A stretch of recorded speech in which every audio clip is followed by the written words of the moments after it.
যখন বিশ্বব্যাপী কূটনীতি নিয়ে টানাপোড়েন চলছে, ঠিক তখনই একটি স্যাটেলাইট চিত্র বদলে দিল গোটা পরিস্থিতির রূপরেখা। ২৪ এপ্রিল প্রকাশিত নতুন ছবি অনুযায়ী ইরান গোপনে গড়ে তুলছে শক্তিশালী পারমাণবিক টানেল, যা হামলা প্রতিরোধে প্রায় দুর্ভেদ্য। কোথায় এই টানেল? নাতাঞ্জ পারমাণবিক স্থাপনার দক্ষিণে পর্বতের নিচে খোঁড়া হচ্ছে দুটি বিশাল tunnel facility. Institute for science and international security জানায়, এখানে চলছে মাটি কাটা, দেয়াল প্যানেলিং, নিরাপত্তা বেষ্টনী তৈরি, সবই যেন পরমাণু যুদ্ধের প্রস্তুতি। এই তথ্য সামনে আসার আগেই অবশ্য মার্কিন প্রেসিডেন্ট ট্রাম্প এক সংবাদ সম্মেলনে মন্তব্য করেন, আমরা অপেক্ষা করেছি, এখন সময় শেষ, যদি কূটনীতি ব্যর্থ হয় আমরা প্রস্তুত। তার এই বক্তব্যের সঙ্গে সামঞ্জস্য রেখেই মার্কিন প্রশাসন কঠোর হচ্ছে ইরানের পরমাণু সমৃদ্ধকরণ প্রক্রিয়া নিয়ে। ট্রাম্প প্রশাসনের মতে, ইরান যদি এই টানেল ফ্যাসিলিটিতে গোপনে ইউরেনিয়াম সমৃদ্ধকরণ শুরু করে, তবে সেটি হবে একটি বিপজ্জনক মোড়।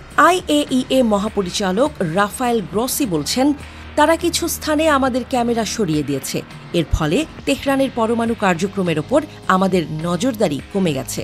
যদিও ইরান বলছে তারা IAEA এর সঙ্গে সহযোগিতা করছে এবং কিছু টেকনিক্যাল টিমকে ঢুকতে দিচ্ছে আলোচনার মাধ্যমে। তেহরান আরও দাবি করছে তাদের কর্মসূচি শান্তিপূর্ণ এবং বৈজ্ঞানিক গবেষণার জন্য। ইরানি পররাষ্ট্রমন্ত্রী আরাকচি টুইট করে লেখেন, IAEA এর নজরে রয়েছে প্রতিটি মিলিগ্রাম ইউরেনিয়াম। কিন্তু আন্তর্জাতিক বিশেষজ্ঞরা বলছেন, বাস্তবতা এতটা সহজ নয়। ISIS বলছে, এই গোপন স্থাপনাগুলোতে যদি কোনো ঘোষণা ছাড়া সমৃদ্ধ ইউরেনিয়াম মজুত করা হয়, তবে তা হবে নীতির লঙ্ঘন।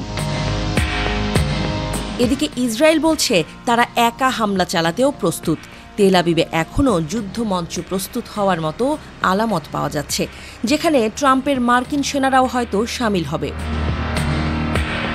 অন্যদিকে উত্তর কোরিয়ার পারমাণবিক তৎপরতার প্রেক্ষাপটে জাতিসংঘ আগেই বলেছে, বিশ্ব এখন একটি পারমাণবিক ভুল সিদ্ধান্তের দিকে এগিয়ে যাচ্ছে।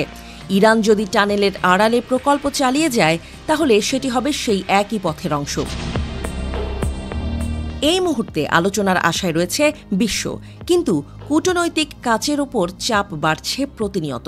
ট্রাম্পের টাইমস আপ মন্তব্য কি কেবল রাজনৈতিক বার্তা, নাকি সামরিক প্রস্তুতের ইঙ্গিত? দৃষ্টি এখন ভিয়েনায় চলমান পারমাণবিক আলোচনা, আর ইরানের টানেলের দিকে তাকিয়ে রয়েছে বিশ্বের প্রতিটি গোয়েন্দা স্যাটেলাইট।